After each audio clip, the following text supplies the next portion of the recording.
All right, Jay Martinez with Fight Hub TV here with Robert Diaz. Robert, first of all, it's good to see you. How are you? Thank you. I'm doing good. I'm happy. I'm excited. We're gonna have a great card this weekend, and I think we're gonna see a tremendous fight. Yeah, it's been a crazy 2 days so far. Let's be honest. Let's be honest. And yesterday, what happened? The press conference, Canelo and Oscar De La Hoya. Some people are calling it Canelo versus De La Hoya as the main event. What was your overall reaction, when you saw how Canelo responded to Oscar De La Hoya's comments? Look, it's been a crazy 2 days. No, it's been a crazy last couple months, even prior with the Ryan and Haney promotion and everything. But it's boxing. In boxing, one thing I learned early on was expect the unexpected and never be surprised. You got to remember, number one, Oscar was an amazing fighter. He's amazing world champion.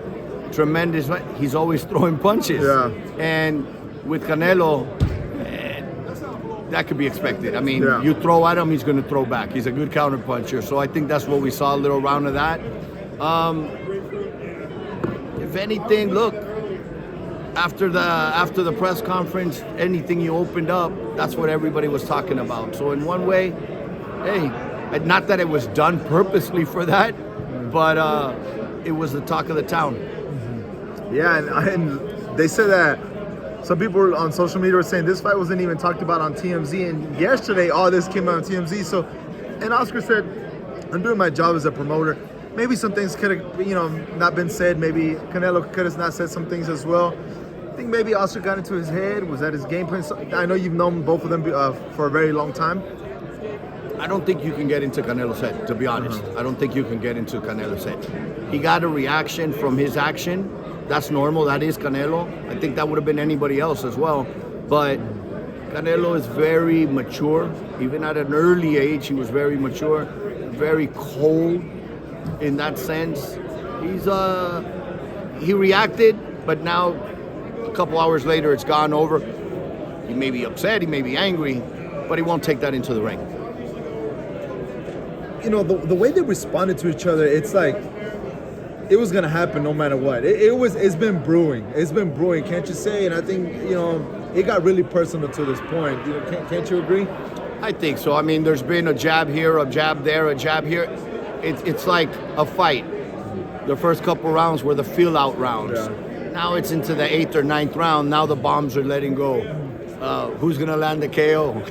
That's what we all want to know. Right. Personally, me as a fan, standing back, obviously, Oscar being a legend, Canelo being, soon legend, we'll just say when he retires. I really don't like it, but like you said, this is boxing, right? You would prefer, and that's always been my type, my style is things get taken care of behind closed doors. Things get, whatever's going on there, whatever, either let it go and cada quien su vida, everybody each take their own road, wish each other well. They don't have to be best friends. And if not, sit down and realize what happened. What did I do? What do you think I did? To get it out, and not that it'll be they'll go out and have a drink together, but at least both sides can say, oh, okay, it was a misunderstanding. Whatever it is. I don't think we'll see it, but I've always been that you fix the problems, the dirty laundry at home behind closed doors. Yeah, and lastly on that topic, when we were talking to Oscar yesterday, he said, with Fernando Vargas, I buried the hatchet. With Mayorga, I buried that hatchet. And you remember those fights, there was a lot of talking between those fights, and he said, but this one, nah, I'm not going to let this one go. So it's personal, Well, let's not forget, too, how long it took to bury the hatchet. It didn't happen overnight, It was a process of years later. Who knows? I'm not saying, again, it's going to happen, but who knows? It could be a process of years later that, okay, we buried the hatchet. At our age right now, come on. To be holding on to burdens and to be fighting, it's like, come on. There's more to it. There's more to life. Go enjoy and relax. Now let's talk about the big fight, right? Canelo, Munguia. It's a big fight, let's be honest, two Mexican fighters. For so long, Canelo said he wouldn't fight a Mexican fighter. Now we're here. What do you expect coming into this fight? It is a big fight. And whenever you get two Mexican fighters, I mean, who can forget Barrera Morales, so many years later, Marquez and Israel Vasquez, and, all the classic. I remember as a little kid, Sarat and Zamora. I mean, they go down in the history, and people talk about them years later because they bring out the best. As a Mexican, there's a feeling that, yeah, I can lose to somebody else, but I'm not going to lose to a fellow countryman. And they both come in with a lot of pride and a lot of honor. Munguia is coming in, perfect timing. Beltran has been a mastermind in getting them to this point, along with Golden Boy, to a point where it's the perfect time. If this would have happened a year ago, the odds would be so spread. This is the perfect timing. Jaime is undefeated. He now has experience. It's not like he's going to be a deer in the headlights freezing. He's coming to win. That's what's going to make the fight. You always need a good dance partner. And Canelo, unfortunately, at times has not had that good dance partner. He's had fighters, opponents that come in, oh shit, okay, no, it's harder than I think. Let me just survive and get the payday. Jaime's coming for legacy. Jaime's coming for victory. Jaime's coming to carry now his career, his legacy to start. And that's what's going to make it action-packed. Jaime throws a lot of punches, but he has holes where he gets hit. I think Canelo, with experience, doesn't have to throw as many punches anymore. He can pick and choose and let him make the mistakes and set him up for mistakes. And that's going to be the difference. It's not just experience. I've been there, done that. Canelo's talent, his size, his power. Munguia can punch. Well, Munguia can be shaken up too. And that's what's going to make it fun and exciting. I'll give you a real quick comparison. Tommy Hearns was one of the most exciting fighters in boxing in history. Explosive punch, but always could get stopped, knocked out. It's not going to lower Munguia's love from the fans. I think he puts on a great performance, even in defeat. He goes home, and people are still going to be proud of him, and he's actually going to grow from this fight. Yeah, it's an epic breakdown. It's a lie, but it's a good one. Yeah, I mean, it's. But I also wanted to touch on something that you were saying. All of, that kick that he has in his punch. He could be also open with his chin. He could probably get caught. But don't you think that Freddie Roach has elevated his game a little bit more, comparing it with the Ryder fight, where Canelo fought Ryder, and Munguia, how he stopped Ryder? Could you feel like he elevated a little bit more? Well, Freddie definitely is bringing something to Munguia, because I can see how Munguia, if you see at the Grand Arrivals, if you see at the press conference, Munguia pulls him in. Get over here, Freddie, get over here. So you could see in just one camp or second camp now, going into the second fight, how close they've gotten.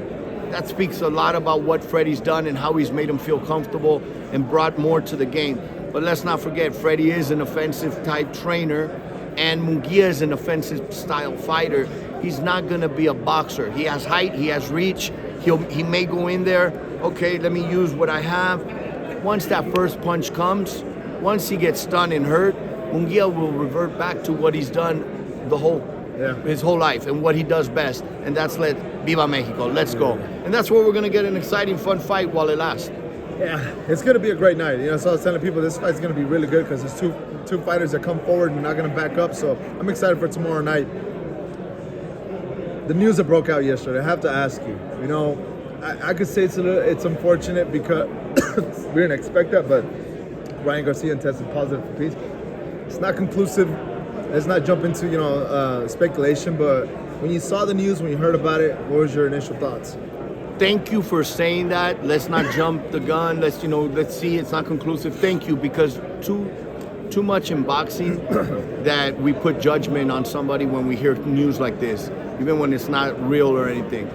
Obviously, it's something serious you have to take, but we need to know all the facts.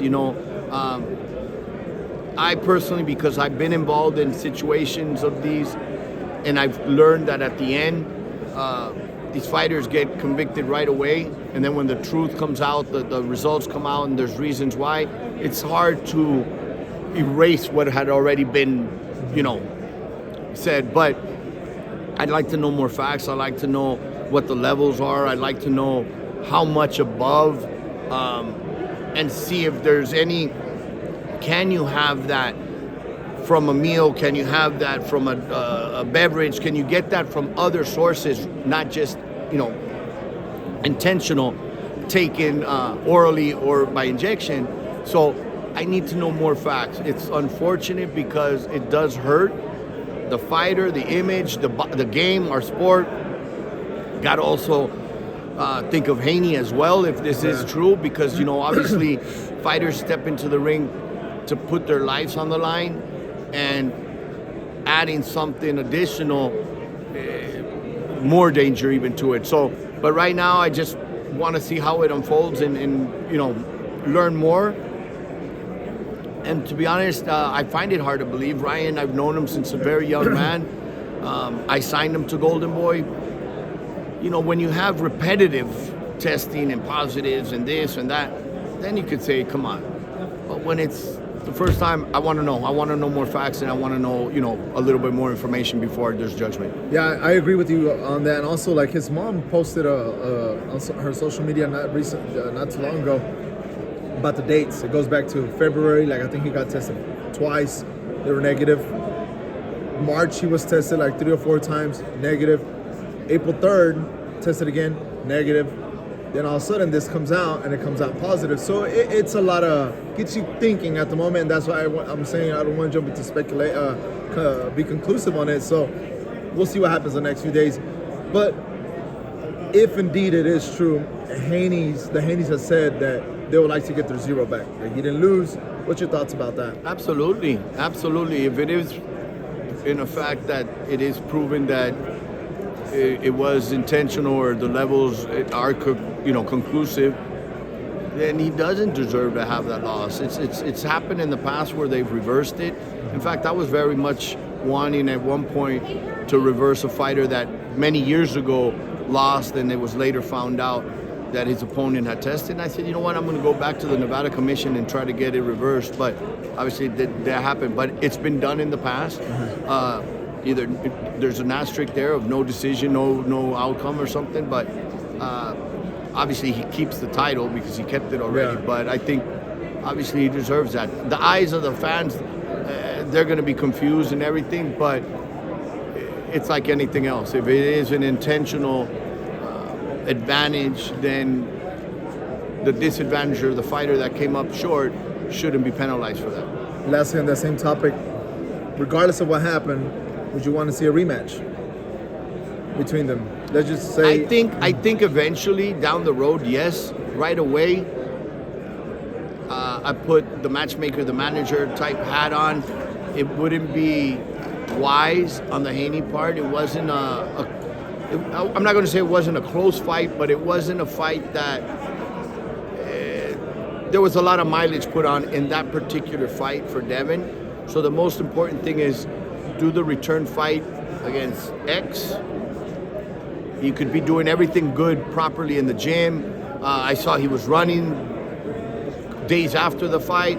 So the mentality is there. I want to get back in there. That's a fighter for you. And Devin is a fighter. I mean, got up 3 times, kept going. But you got to know, and you'll find out when that first bell rings in that next fight. So it's very important to see the return, but slowly. Don't rush it. He's very young. Don't end a career in 2 years when it can have 10 years to go. So eventually, look, they fought 6 times in the amateurs. Who's to say they can't fight 2 or 3 times in the pros?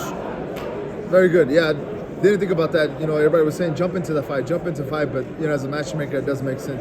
Robert, man, I think you just elevated my knowledge and everything that I had so many questions about. I do appreciate your time speaking with Fight Hub TV, and we look forward for a great weekend here in Las Vegas, right? Thank you. I'm excited. I look forward to it too. I think we're going to have a hell of a great undercard, but a hell of a main event. It's going to be exciting while it lasts. It could be our version of Hagler and Hearns. Yes, exactly. Thank you so much, Robert. Thank you. Thank you so much for watching this video, and make sure to subscribe for more videos of your favorite fighters over here on Fight Hub TV, and give us a follow online as well at Fight Hub TV on Twitter and on Instagram. We appreciate it, guys.